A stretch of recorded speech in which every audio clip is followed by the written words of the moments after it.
पता है यार,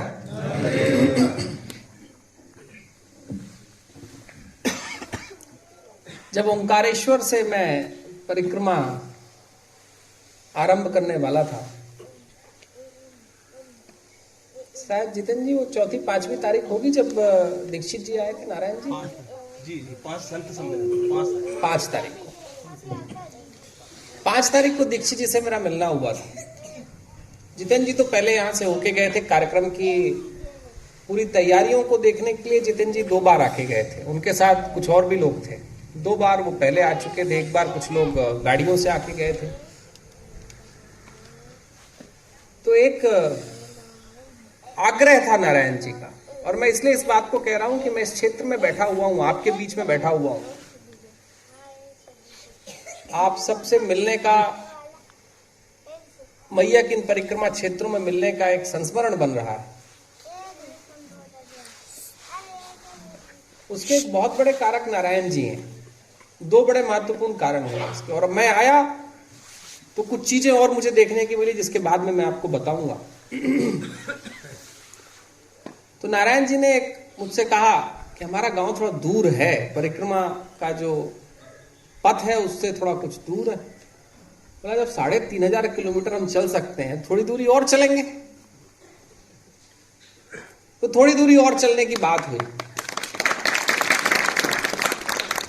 अब एक पिछले 2-3 दिन पहले जब यहां से हम आ रहे थे, तो उसी दिन बहुत सारे किंतु परंतु, कुछ परिक्रमा, हमारे योगेश जी हैं जो परिक्रमा का आगे का पथ देखते हैं, फिर जितेंद्र जी हैं जो बाकी व्यवस्थाएं देखते हैं। तो बीच में ऐसा लग रहा था कि पूरा पहुंचेंगे क्या, एक दिन में चल के जाएं, कि पूरा 35 किलोमीटर, हम कहीं सोंडवा में थे तो बोले पूरा 35 किलोमीटर कवर किया जाए क्या। एक बार तय हुआ कि पूरा 35 किलोमीटर चल के हम सीधे पहुंच जाएंगे पूरा। लेकिन फिर बात आई कि अगर पूरा यहां पहुंच जाएंगे तो जहां पीछे रुके थे वहां रुकना नहीं होगा। तो किंतु परंतु 2-3 बार चले, पूरा जाना आना तय था। कैसे पहुंचा जाए, देखिए मैया की क्या कल्पना है और मैया का क्या आशीर्वाद है। तो अंत में रात में कुछ और ही तय होकर मैं विश्राम के लिए जा रहा था। 10 मिनट के लिए मैं बैठा और मैंने बाहर निकल के जितेंद्र जी को वापस बुलाया। जितेंद्र जी किसी और काम में लगे हुए थे, वो सोंडवा के स्कूल में। मैंने बोला ऐसा है जितेंद्र जी कि 2 नहीं 3 दिन जाने दीजिए, अधिक से अधिक क्या होगा, 2 दिन और लग जाएंगे। लेकिन पूरा को जैसे नारायण जी पूरा होना करवाना चाहते हैं, वैसे पूरा तक पूरा होते हुए पहुंचना है। तो उस हिसाब से जो पूरा हम 1 दिन में पहुंचते, वो हम 2 दिन में पहुंचे। और शायद अभी तक की 47 दिनों की इस परिक्रमा के पथ में ये पहला दिन है जब हम सबसे कम किलोमीटर चले। आज केवल हम लोग 10 से 12 किलोमीटर चल पाए, और मेरे को लगता है सबसे कम चल पाए। इतना तो हम ओंकारेश्वर से जब पहले दिन निकले थे तो इससे भी दूरी बहुत ज्यादा थी। तो इतनी कम दूरी तय करने के बाद जो क्या रहता है कि परिक्रमा के पथ पे जब निकलते हैं तो बहुत सारी चीजों का ध्यान रखना पड़ता है। उसमें एक चीज ध्यान रखनी पड़ती है कि आपका एक डेस्टिनेशन अगर बीच में चेंज हुआ तो आगे के बहुत सारे डेस्टिनेशन और चेंज हो जाते हैं। तो आज सबसे कम चले, लेकिन नारायण जी का जो मैया ने उनको जैसा खोल के रख दिया था, तो नारायण जी इसके बहुत बड़े कारक है कि मैं यहां तक पहुंच पाया। और उनको मैं वाकई साधुवाद देता हूं कि उनका जोर इतना तेज रहा कि उन्होंने जोर अपना कम ही नहीं किया। हम क्या, अगर यहां से कोई और जा रहा होता तो भी आता। उनका जोर बड़ा गहरा था, बड़ा प्रेम भरा था। वो परसों भी पहुंच गए दोपहर में, परसों भी दोपहर में पहुंचे, और पूरा के आप भी थे, और लोगों से खबर भी दिलवा दी कि जाएंगे तो ऐसे। मैंने 2 दिन के लिए अपने आप को, पहले सोचे 2 दिन के लिए हवाले कर देते हैं। तो आज नारायण जी कह रहे थे कि नहीं नहीं आ गए। बोला अब नहीं, अब तो ओंकारेश्वर तो जब तक हम पहुंचते नहीं तब तक आप ही के हवाले हैं। अब ऐसा नहीं होगा कि बीच में छोड़ देंगे पूरा वासियों को। तो मैया की असीम अनुकंपा बनी, यहां तक पहुंचे। मैं इस बात को इसलिए कहा क्योंकि मैया के परिक्रमा पथ में, मैया के परिक्रमा क्षेत्र में व्यक्ति की नहीं, हमारी नहीं, उसकी चलती है। और वो अलग अलग ढंग से चला लेती है। कोई भी अगर परिक्रमा के क्षेत्रों में यह सोचता है कि वो अपने मन से चल रहा है, अपनी इच्छा से चल रहा है, अपने भाव से चल रहा है, तो बहुत भारी गलती, क्योंकि चलाने वाली वो है और ऐसे लोग चला ले जाते हैं। सारे परिक्रमा क्षेत्र के वासी। मैं आप लोगों के बीच बैठा हुआ हूं और आप तो मैया के इतने पास हैं, इतने करीब हैं, महत्वपूर्ण तीर्थों के आसपास हैं। असल में मैया की जो परिक्रमा है, वो मैया की परिक्रमा इतनी दिव्य इसलिए है क्योंकि मैया के परिक्रमा क्षेत्र में भारत के सनातन इतिहास के वो समस्त दिव्य परिक्रमा के क्षेत्र के दिव्य स्थान है, जहां पर देवताओं ने भी आकर प्रार्थना करके गए थे। भगवान राम कहीं मैया के तटों पर आए थे, प्रभु कृष्ण कहीं मैया के तटों पर आए थे, हनुमान जी कहीं मैया के तटों पर आए थे। भारत के सनातन इतिहास का शायद ही कोई ऐसा देव पुरुष होगा जो मैया के परिक्रमा क्षेत्र में आया नहीं और उसने साधना और तपस्या नहीं की। शायद ही कोई ऐसा ऋषि होगा जो मैया के परिक्रमा क्षेत्रों में नहीं है। असल में ऋषि हुआ ही वही जो परिक्रमा के क्षेत्रों में आ गया। घटना उल्टी है, भारत का ऋषि वही हो पाया जो परिक्रमा के क्षेत्रों में आ गया। तो मैया का परिक्रमा क्षेत्र तो दिव्य क्षेत्र है। मैया की दिव्यता के साथ साथ मैया ने अपनी दिव्यता से भारत के समस्त देव तत्वों को अपने पास बुलाया था। जब हम परिक्रमा के क्षेत्र में चलते हैं तो केवल मैया की दिव्यता नहीं ले रहे होते, हम भारत के उन लाखों सालों के इतिहास को भी प्रणाम कर रहे होते हैं जहां से कहीं हमारा धर्म बना है, जहां से कहीं हमारा शास्त्र बना है, जहां से हमारी पूजा पद्धति बनी है, जहां से हमारा इतिहास बना है। और महत्वपूर्ण घटना है, इतिहास बनाने में और इतिहास को यहां तक लाने में आप सबके पूर्वजों का बड़ा योगदान रहा है। अगर आप सबके वो पूर्वज नहीं होते जो ऋषियों की, देवताओं की, इंद्र की, अश्वों की, आदित्य की, अश्विनी कुमारों की, किसका नाम लूं और किसका न लूं, आप तो जिसका नाम लेंगे वो देवतत्व यहां पर आके गए हैं, वो ऋषि आके गए। अगर आप सबके पूर्वज नहीं होते जो इनकी सेवा कर रहे होते, जो उनको कहीं यज्ञ की लकड़ी दे रहे होते, कहीं वो घृत भी दे रहे होते, कहीं घर से आप जो आज यहाँ के समाज के जो लोग किसान हैं, और मैं तो, मुझे लगता है कि मैं तो भूमिपुत्र हूं, जनक लोगों के साथ बैठा हुआ हूं। आप सब भाई जनक ही हैं। अगर आप लोगों ने अपने घर का अनाज बांटकर ऋषियों के साथ, संतों के साथ, कहीं जो दूर बैठकर तपस्या कर रहे थे, अगर उन्होंने आपने अपने घरों से दूध और छाछ नहीं भेजी होती, अगर घी आपके पूर्वजों ने नहीं दिया होता, तो मैया की दिव्यता के साथ उनकी दिव्यता का अध्याय कभी लिख नहीं जाता। वो लिख इसलिए पाया क्योंकि आपके पूर्वजों ने वो सेवा की, जिस सेवा का परिणाम है कि आज भी परिक्रमा हो रही है। अगर आज परिक्रमा हो रही है तो इसका बहुत बड़ा कारण आपके पूर्वज हैं, जिन्हें आप जिस भी रूप में पूज रहे होंगे, दोबारा एक बार जरूर पूजिएगा और कहिएगा कि वाह, आपके कारण आज भी परिक्रमा के क्षेत्रों में हम लोग चल पाते हैं, कहीं मैया की दिव्यता को लेकर लोग भ्रमण कर पाते हैं, पथों पर निकल पाते हैं। ये बड़ा अद्वितीय अध्याय था। और मैं तो एक बात कह रहा हूं, मैंने बावन वाहनी में वो बात कही थी जिसे आप लोग अब ब्रंच में बड़वानी कहते हैं, कहिएगा नहीं, बावन वाहनी कहिएगा उसको। ये तो ऐसा दिव्य क्षेत्र है कि यहां पर 52 शक्ति के तीर्थ हैं, 52 वाहनी तक। पूरे भारत में जो मैया के दिव्य शक्तियों के क्षेत्र हैं वो कहां कहां, अगर आप सोचें कि आप एक हफ्ते में उन सारे दिव्य क्षेत्रों तक चले जाएं तो बड़ी असंभव घटना है। कहीं कोई यहां है, कहीं कोई वहां है। आप अगर हेलीकॉप्टर से भी करें ना तो भी आप एक हफ्ते में पूरा नहीं कर सकते। ये 52 वाहनी का मैया का दिव्य क्षेत्र है, जहां पर वही 52 शक्ति पीठों की, कहीं मैया के दिव्य क्षेत्रों में, कहीं मैया के अलंकरणों से उनके सनातन इतिहास ने उनके अलंकरण, उनके सिद्धांत, उनके स्थान बनाए थे।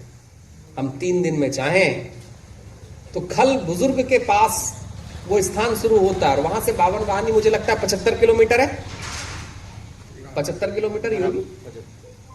75 किलोमीटर में आप 52 शक्तिपीठ कर सकते हैं। बताइए कितने सौभाग्यशाली लोग आप लोग हैं। मैं, जितेंद्र जी ने एक महत्वपूर्ण बात रखी कि मैया की परिक्रमा स्वार्थ की परिक्रमा नहीं हो सकती। क्योंकि मैया का पूरा परिक्रमा पथ स्वार्थी लोगों का है नहीं। मैया की परिक्रमा स्वार्थ की नहीं है, क्योंकि मैया के परिक्रमा पथ में रहने वाले जो तीर्थ क्षेत्र के आप सब वासी हैं, उनमें स्वार्थ नहीं है। तो हम लोगों को बड़ा ध्यान रखना जरूरी है कि मैया की अगर पूरी परिक्रमा और परिक्रमा क्षेत्र में रहने वाले लोग परमार्थ कर रहे हैं, तो संत कुल से चलने वालों से मैंने एक आग्रह किया था, और वो हर जगह संत कुल से कर रहा हूं, और बहुत उसका आनंद भी मिल रहा है। क्योंकि मेरे जीवन के जो वरिष्ठ संत हैं, आप लोग बैठे हुए हैं, और भी जो वरिष्ठ संत हैं, वो लगातार एक बात कहते हैं कि विवेक जी आपने अच्छा किया, इस बात को लेकर आप चल रहे हैं। मैं कह रहा हूं कि हमारा एक बहुत बड़ा काम परिक्रमा के क्षेत्रों का है, और वो काम है कि जो लोग परमार्थ की सेवा कर रहे हैं उनके बीच हम बैठ पाए। जो परमार्थ की सेवा आप लोग कर रहे हैं, जो कहीं पीछे मुझे गांव में पता चला, आपके हम पीछे गांव पे रुके हुए थे पिपलिया में, वहां लोग अपने घरों से रोटियां बनाकर, घरों से 5-5, 10-10, 20-20 रोटियां बनाकर परिक्रमा वासियों को भोजन कराया जाता है। पूरा गांव परिक्रमा वासियों के लिए आगे आके खड़ा हो जाता है। और इतना ही काम नहीं करते, वो परिक्रमा वासियों की सेवा करते करते बहुत सारे और उपक्रम भी चला देते हैं। और उसके पीछे जाइए, आप पूरे परिक्रमा क्षेत्र में जाएंगे, आपको सेवा का अध्याय मिलेगा। इस सेवा के अध्याय को बड़ी आवश्यकता है, और मैं संत कुल से लगातार कह रहा हूं कि जब संत कुल मैया की परिक्रमा में निकले, तो इन सेवा के अध्यायों का अभिवादन करता हुआ निकले। अभिवादन और धन्यवाद इसलिए करता हुआ निकले क्योंकि एक परंपरा में, भारत की परंपरा में एक बड़े श्रेष्ठ संत हुए थे, परम श्रेष्ठ गौरी शंकर महाराज जी, जिन्होंने मैया के परिक्रमा क्षेत्र में एक नई नूतन बात ला दी थी। वो एक बार, वो जब परिक्रमाओं के पथों में रहे, उनका जीवन तो परिक्रमा पथ का ही रहा, लेकिन उन परिक्रमा पथों में उन्होंने आपके बुजुर्गों से, आपके जो पुरखे रहे होंगे, वो सारे पुरखों से मिले थे, और उनसे एक वचन और एक आग्रह लिया था। उनके साथ उनको धन्यवाद दिया था, और एक आग्रह लिया था, एक वचन लिया था कि मेरे जाने के बाद परिक्रमा क्षेत्र में जो लोग आएंगे उनकी सेवा करते रहें। और देखिए, आज तक आप लोग सेवा कर रहे हैं, 150 साल से सेवाएं चल रही हैं। ये भारत में और कहीं नहीं होता। आप लोग बहुत सारे तीर्थों में जाते होंगे, काशी गए होंगे, अमरनाथ गए होंगे, लोग केदारनाथ गए होंगे, हरिद्वार गए होंगे, ऋषिकेश गए हैं, तीर्थों में गए हैं। हर एक तीर्थ में आपको अपना बटुआ देखना पड़ता है। देखना पड़ता है कि नहीं देखना पड़ता है? यह केवल मैया का परिक्रमा क्षेत्र है जहां पर बटुए खाली करके चलना पड़ता है, क्योंकि बटुओं की आवश्यकता नहीं होती। ये पूरे भारत में केवल मैया का परिक्रमा क्षेत्र ही है। अमरनाथ में भी अगर आप जाते हैं तो भोजन पानी तो मिल सकता है, लेकिन घोड़ों का किराया फिर भी देना पड़ता है। परिक्रमा का क्षेत्र है कि यहां आपका अगर सामान भी भारी हो जाता है तो लोग अपनी मोटरसाइकिल से आपका सामान दूसरे जगह तक रख देते हैं। ये मैया का परिक्रमा क्षेत्र और आप सबके कारण है। मैं एक बात हुई कि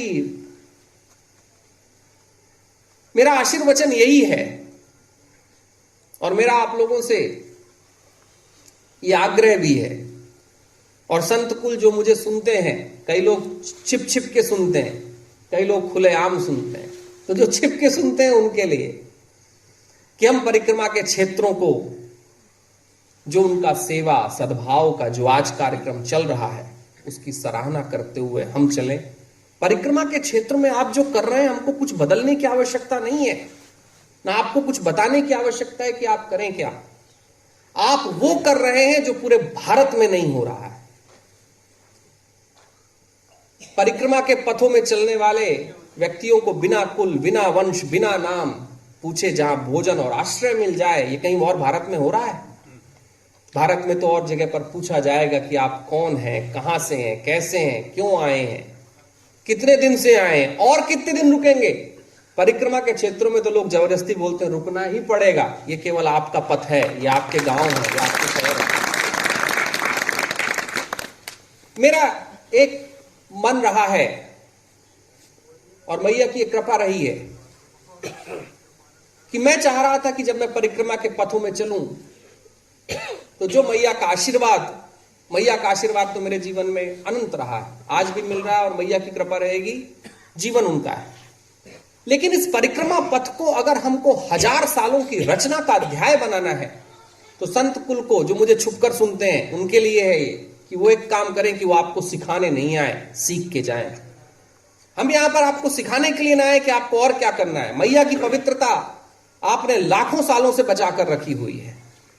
मैं कल कह रहा था कि अगर मैं मैया का जल भी पी पा रहा हूं, आचमन भी कर पा रहा हूं, तो इसके कारक आप लोग हैं, आपके पूर्वज हैं, परिक्रमा क्षेत्र में रहने वाले लोग हैं,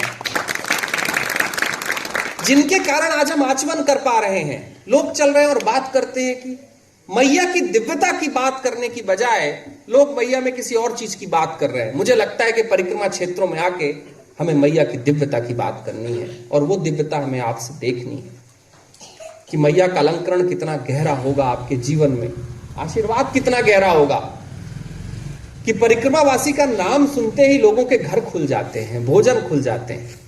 कोई नहीं सोचता कि किसके पास क्या है और क्या नहीं है। पीछे की घटना है, बैठे हुए हैं कि आप सब लोग मिलकर यहां पर वो बड़े बड़े घाट बना लिए हैं। जन सहयोग की जो महत्वपूर्ण बात मैया के परिक्रमा क्षेत्रों में और आपके क्षेत्रों में चल रही, वो सराहनीय है। पूरे भारत को सीखना चाहिए। हमको सरकार का मुंह देखने की आवश्यकता नहीं है। जन सहयोग से जो धर्म का काम, आज तक धर्म का जो काम हुआ है वो जन सहयोग से हुआ है, क्योंकि भक्त से ही भगवान का कार्य होता है, भक्त से ही भगवान की पूजा होती है, भक्त से ही भगवान को भोग लगता है। यहां शासन और सत्ता का तो मुझे विषय समझ में नहीं आया, लोग क्यों पड़े रहते हैं। मुझे लगता है कि जो जन सहयोग के द्वारा जो आज यहां पर कार्य किया है, मैं तो कह रहा हूं कि यह कार्य पूरे भारत को दिखना चाहिए कि अगर कुछ लोग मिलकर तीर्थों को बचा सकते हैं, तो अगर परिक्रमा क्षेत्र के सारे लोग मिल गए तो मैया की इस पूरी दिव्य परिक्रमा के जो हजारों दिव्य तीर्थ हैं उनको बचाने में हमको कितना समय लगेगा? 1 साल से ऊपर नहीं लगेगा। 1 साल के अंदर हम मैया के पूरे तीर्थों की पुनर्स्थापना भी कर देंगे, और जो हमारी स्मृति में नहीं है, जो हमारी मेमोरी में नहीं है, उनको हम वापस मेमोरी में भी ले आएंगे। मुझे लगता है कि पूरे भारत को आप सबसे सीख के जाना चाहिए। और मैं आप लोगों के बीच मैया की दिव्यता को भी अगर बताऊं तो किनको बताऊं? जो मैया की दिव्यता को रोज पा रहे हैं, जिनके जीवन में मैया की दिव्यता का पूरा अलंकरण है, जिनके घर पे अगर भोजन भी बनता है तो शायद महिलाओं के मन में पहले मैया आती होगी।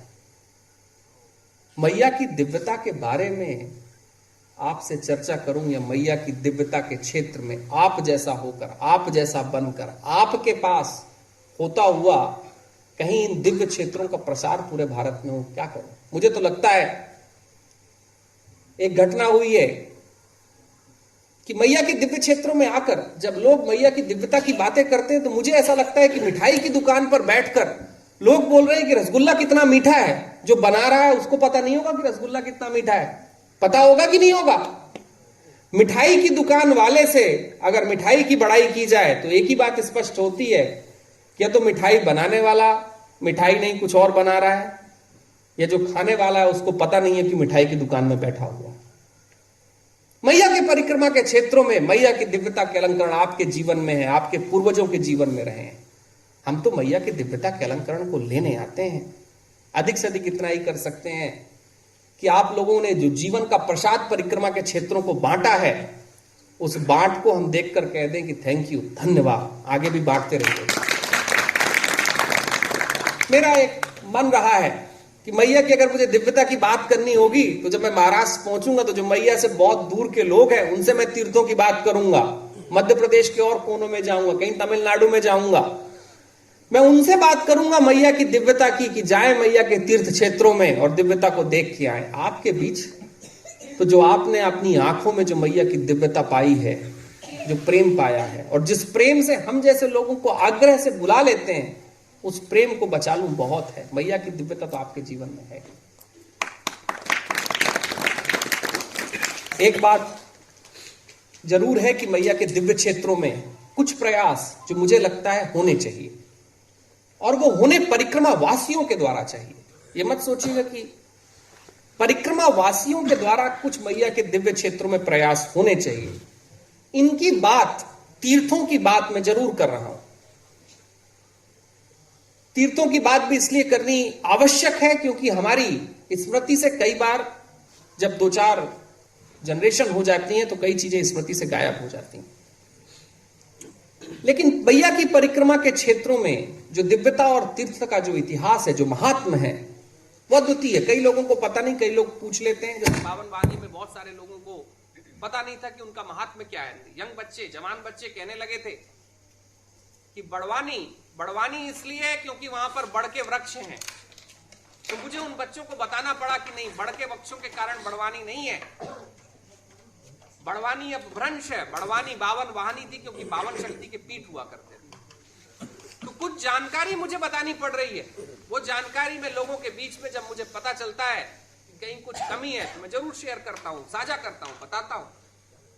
लेकिन परिक्रमा के क्षेत्रों में कुछ काम है जो परिक्रमा वासियों को करने चाहिए। वो आपसे जरूर कह के जाऊं, आपसे कह के जाऊंगा।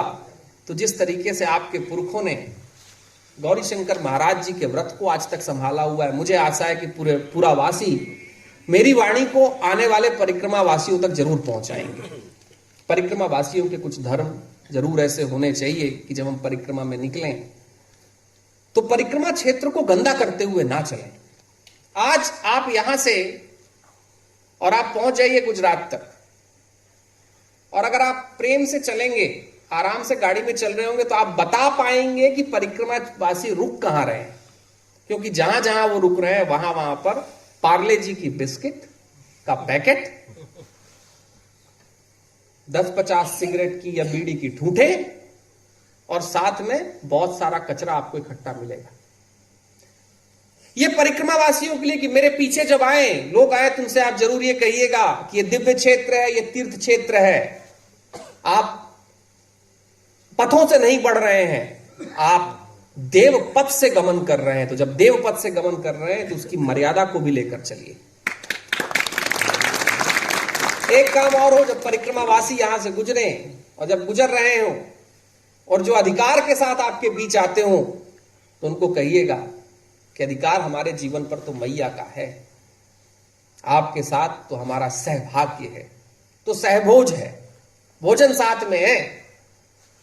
क्योंकि परिक्रमा के क्षेत्रों में मुझे देखने के लिए आया, और आज मुझे लग रहा है कि मैं किसी अनजान जगह पे नहीं बैठा हुआ हूं, पहली बार ही कह रहा हूं ये बात को, कि परिक्रमा के क्षेत्र में मुझे परिक्रमावासी ऐसे दिखाई दिए जो अधिकार के साथ कहते हैं, अरे 11 बज गई, अभी तक रोटी की व्यवस्था नहीं हुई। तो मुझे कई परिक्रमावासियों को कहना पड़ा, कईयों को डांट भी लगानी पड़ी, कई सन्यासियों को भी कहना पड़ा जो मेरे से वरिष्ठ थे, कि मैया के परिक्रमा के क्षेत्र में हम एक काम जरूर करें कि जब हम आपके साथ मिलन, सहयोग, परिवार, परिक्रमा क्यों की जाती थी। एक बड़े महत्वपूर्ण ऋषि रहे हैं, श्रृंगी ऋषि का नाम आप लोगों ने पता नहीं सुना या नहीं सुना, उन्होंने बड़े शास्त्र लिखे हैं। श्रृंगी ऋषि ने तीर्थों की परिक्रमा के बाबत एक बात लिखी थी। जब व्यक्ति तीर्थ की परिक्रमा करता है, जब मैया के तीर्थों की परिक्रमा कर रहा होता है, मैया की परिक्रमा कर रहा होता है, तो एक बात कही जाती है ना, जब ओंकारेश्वर से आप परिक्रमा उठाएं तो लोग कहते पीछे मुड़ के मत देखना, लोग कहते पीछे मत जाना। पंडित जी आपको शपथ दिला देते हैं, घर परिवार याद मत रखना, कि सब छोड़ दो। तो कई सारे लोग इसको बहुत लिटरल ले लेते हैं, जैसा बोला गया वैसा समझ लेते हैं। महत्वपूर्ण घटना है कि श्रृंगी ऋषि कहते थे कि जब आप मैया के परिक्रमा पथों पर चलते हैं तो आप नए परिवार बनाते हुए चलते हैं। पुराने परिवार तो विदा हो जाते हैं, वो उसी दिन छूट गए जब आप ओंकारेश्वर से मैया का जल उठाए। क्योंकि जब आप आगे बढ़ रहे हैं तो उस मैया के लाल भी तो बैठे हुए हैं, लाड़ियां भी तो बैठी हुई हैं। अगर उनसे आप संबंध बनाते हुए चलेंगे नहीं तो मैया की परिक्रमा कर कैसे लेंगे। तो मैया की परिक्रमा तो नूतन परिवार बनाने की परिक्रमा है। जब हम परिवार बनाते चलते हैं तो हम संस्कार साझा करते हैं, संस्कार बांटते हैं। जब हम संस्कार बांटते हैं तो केवल संस्कार नहीं बांटते, हम रीतियां, कुल, वंश, परंपरा, अपने परिवार, अपने समाज का सब कुछ बांट लेते हैं। और जिस समाज में चीजें बंटने लगती हैं ना, वो समाज दैवीय हो जाता है। मैया की परिक्रमा दैवी इसीलिए है क्योंकि परिवार, वो परिवार छोड़ दो, अब ये परिवार बनाते हुए चलो। ये परिवार बना तो वंश, कुल, परंपरा, न जाने हम किनको एक बना लेते हैं। श्रृंगी ऋषि ने मैया की परिक्रमा को लेकर हजारों सालों पहले बड़ी बड़ी बातें की थी। और श्रृंगी ऋषि का स्थान आपके बहुत दूर नहीं है, आप किसी खल बुजुर्ग में उनके और उनके गुरु का स्थान है, विभांडक मुनि का। उन्होंने मैया के परिक्रमा क्षेत्रों की बात करते हुए एक बात कही थी, फिर अपन सब सहभोज में जाएं, नहीं तो मैं तो पूरी रात बैठ जाऊंगा, तीर्थवासियों के साथ बैठा हुआ हूं। श्रृंगी ऋषि ने एक बात कही थी, बड़ी महत्वपूर्ण बात अपने सूत्रों में उन्होंने कही थी।